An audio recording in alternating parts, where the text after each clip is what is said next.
ناظرین کی خدمت میں سلام و آداب۔ آپ دیکھ رہے ہیں وائس آف لداخ۔ آج بدھ ہے ستمبر کی 26 اور ربیع الثانی کے 2 تاریخ۔ آج کی تازہ ترین خبروں کو لے کر میں سعید ہاشم رضوی حاضر۔ ناظرین سے گزارش ہے کہ تازہ ترین خبروں اور حالات و واقعات سے باخبر رہنے کے لیے ہمارے چینل کو سبسکرائب کریں اور خبریں آخر تک ضرور دیکھیں۔ ضلع لیہ میں لداخ کے اہم مسائل کو لے کر احتجاج کرنے کے دوران پولیس اور مظاہرین کے درمیان شدید جھڑپوں میں 5 مقامی نوجوان ہلاک جبکہ درجنوں افراد زخمی ہو گئے ہیں، جن میں کئی کی حالت تشویشناک بتائی جا رہی ہے۔ زخمیوں کو فوری طور پر لیہ کے مختلف اسپتالوں میں منتقل کیا گیا، جہاں مقامی نوجوانوں اور اعضاء کار تنظیموں کی جانب سے خون عطیہ کرنے کی مہم جاری ہے۔ اس موقع پر ایپیکس باڈی لداخ کے سربراہ اور سابق رکن پارلیمنٹ تفتن چھیوانگ نے ایک پریس کانفرنس کے ذریعے جان بحق نوجوانوں کے لواحقین سے دلی تعزیت اور ہمدردی کا اظہار کیا ہے۔ انہوں نے کہا کہ 5 نوجوانوں کی قربانی لداخ کے تحفظ کے لیے دی گئی ہے اور یہ عوام کے لیے بیداری کا لمحہ ہے کہ مرکز کی لداخ پالیسی دراصل کیا ہے۔ چھیوانگ نے نوجوانوں سے اپیل کی کہ وہ اپنے حقوق کے حصول کے لیے قانون کے دائرے میں رہ کر جدوجہد جاری رکھیں، لیکن ساتھ ہی ایپیکس باڈی کے رہنمائی اور ہدایت کے تحت صبر و حوصلے کے ساتھ آگے بڑھیں تاکہ کشیدگی کے بجائے مرکزی حکومت کے ساتھ بات چیت کا سلسلہ آگے بڑھ سکے۔ انہوں نے مزید کہا کہ معتبر ذرائع کے مطابق مرکز نے لداخ میں بات چیت شروع کرنے کے لیے ایک اہم شخصیت کو نامزد کیا ہے جو آنے والے دنوں میں مثبت پیش رفت کی امید پیدا کرتا ہے۔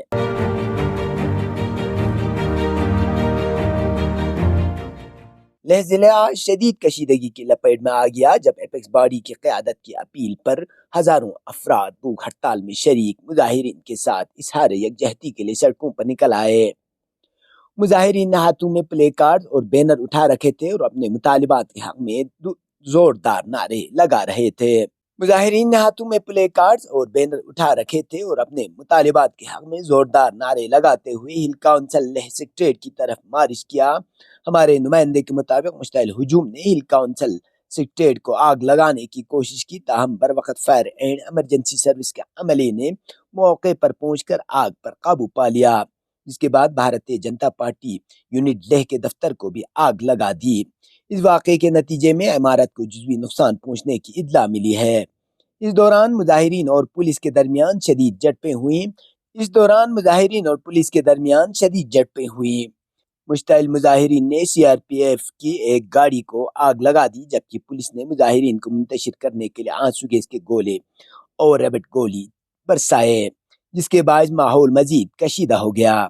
ذرائع کے مطابق پولیس نے متعدد نوجوانوں کو حراست میں لیا ہے اور حالات کو قابو میں لانے کی کوششیں جاری ہے، تاہم مقامی لوگ خدشہ ظاہر کر رہے ہیں کہ عوامی غصہ کسی بھی وقت دوبارہ بھڑک سکتا ہے۔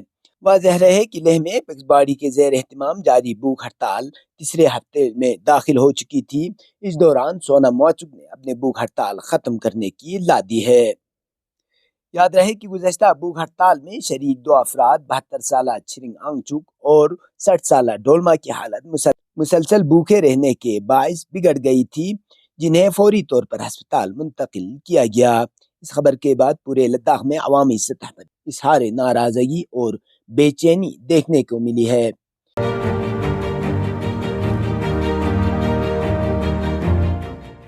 کرگل ڈیموکریٹک الائنس نے آج ایک ہنگامی پریس کانفرنس کرتے ہوئے لیہ میں جاری بھوک ہڑتال پر تشویش کا اظہار کیا۔ کے ڈی اے کے رہنماؤں نے سونم واچک کی قیادت میں ایپیکس باڈی کے بزرگ ممبران اور عام شہری جو کہ 14 روز سے بھوک ہڑتال پر بیٹھے ہیں تاکہ لداخ کے 4 بنیادی مطالبات بالخصوص ریاستی درجہ اور چھٹے شیڈول کا نفاذ پورے کیے جائیں۔ رہنماؤں نے افسوس کا اظہار کیا کہ وزارت داخلہ نے لداخی عوام کے آئینی مطالبات کے تئیں سنجیدگی کے بجائے سرد مہری اور بے رخی کا رویہ اختیار کیا ہے۔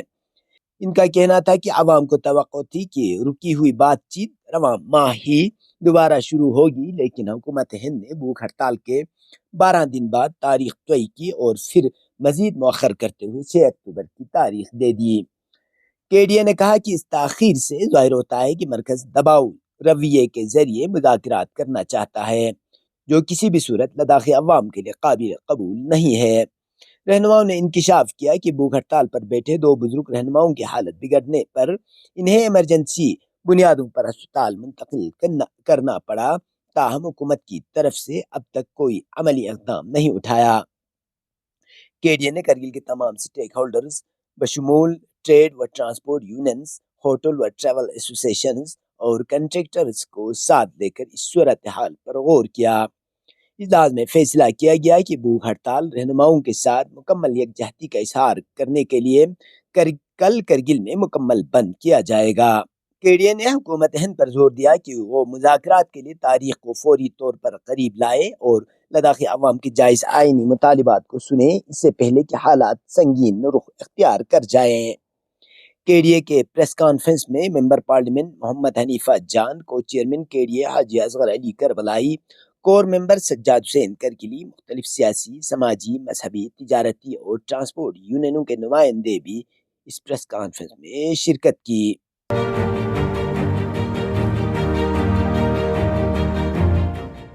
چیف سیکرٹری لداخ ڈاکٹر پون کوتوال نے منگل کو کرگل میں NH 301 کی ری الاٹمنٹ سائٹ کربتھنگ سے معائنہ کیا۔ اس موقع پر انہوں نے جاری کاموں کا جائزہ لیتے ہوئے عمل درآمدی ایجنسی سے منصوبے کی پیش رفت اور درپیش چیلنجز کی تفصیلات طلب کیں۔ چیف سیکرٹری کے ہمراہ deputy commissioner Kargil Rakesh Kumar, general manager NHIDCL، تحصیلدار اور دیگر متعلقہ افسران بھی موجود تھے۔ بعد ازاں چیف سیکرٹری نے کرگل سول ایئرپورٹ کا دورہ کر کے اس کی توسیع کے امکانات کا جائزہ لیا۔ انہوں نے رن وے کی موجودہ لمبائی، فینسنگ ایریا کے اندر اور لینڈنگ سائٹس پر زمین کی دستیابی کا معائنہ کیا۔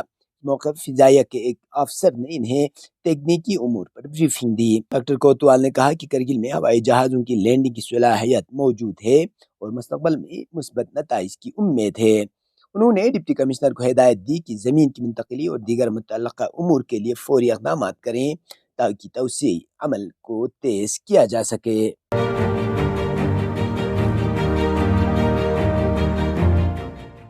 لیہ میں ایک روز قبل شروع ہونے والے سیاحتی فیسٹیول مؤخر کر دیا گیا ہے۔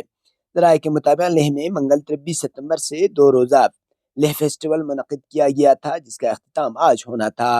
ان ذرائع کے مطابق اس فیسٹیول میں مختلف ثقافتی اور سیاحتی پروگرام منعقد ہونا تھا، جو کہ لیہ کی موجودہ کشیدہ حالات کے باعث کینسل کر دیا گیا ہے۔ اس پروگرام کا آج اختتامی روز تھا اور اس موقع پر lieutenant governor UT Ladakh Kavinder Gupta اس فیسٹیول کے مہمان خصوصی تھے۔ اس کے علاوہ UT سطح کے افسران اور ملک و بیرونی ملک سے تعلق رکھنے والے سیاحوں کی بڑی تعداد میں اس میلے میں شرکت کرنے کی توقع تھی۔ تاہم گزشتہ روز سونم وانگچک کی قیادت میں جاری بھوک ہڑتال میں موجود 2 بزرگوں کی حالات خراب ہونے کے بعد لداخ بھر میں حالات کشیدہ ہوئے اور لیہ ضلع ہیڈ کوارٹر پر سخت احتجاج کیا گیا، جس کے چلتے اس میلے کو کینسل کرنا پڑا۔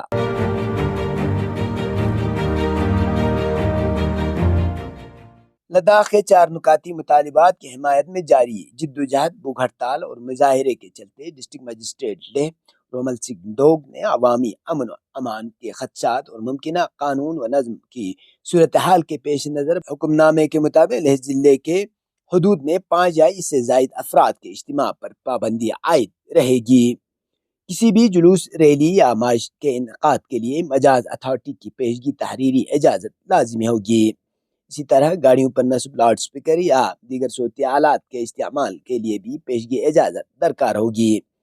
ڈسٹرکٹ مجسٹریٹ نے واضح کیا کہ کوئی بھی ایسا بیان یا سرگرمی جس سے عوامی سکون و امن میں خلل پیدا ہو، قانون و نظم کے مسائل جنم لیں، قابل گرفت ہوگی۔ اس حکم کی خلاف ورزی کرنے والوں کے خلاف دفعہ 223 BNS 2023 کے تحت سخت قانونی کارروائی عمل میں لائی جائے گی۔ حکم نامہ فوری طور پر نافذ العمل ہے اور اسے انفرادی طور پر نوٹس دینا ممکن نہ ہونے کے باعث ایکس پر جاری کیا گیا ہے۔ ڈسٹرکٹ مجسٹریٹ لیہ کے دفتر سے جاری اس نوٹیفیکیشن کے نقول محکمہ داخلہ لداخ کے ایڈمنسٹریٹو سیکرٹری، SSP لیہ اور ضلع کے تمام ڈویژنل مجسٹریٹ کو آگاہی اور ضروری کارروائی کے لیے ارسال کی گئی ہیں۔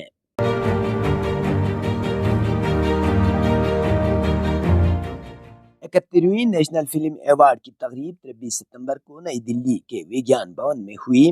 بالی ووڈ کے 3 ستارے شاہ رخ خان، رانی مکھرجی اور کرن جوہر کو 71ویں نیشنل فلم ایوارڈ سے نوازا گیا۔ ملیالم سپر اسٹار موہن لال کو بھی دادا صاحب فالکے ایوارڈ سے نوازا گیا۔ اس اعزاز کے بعد بالی would super star Shah Rukh Khan کی فیملی میں خوشی کی لہر دوڑ گئی۔ اہلیہ گوری خان، بیٹی سہانا اور آریہ خان نے کنگ خان کی تصویر سوشل میڈیا پر شیئر کر کے اس خاص لمحے کو منایا۔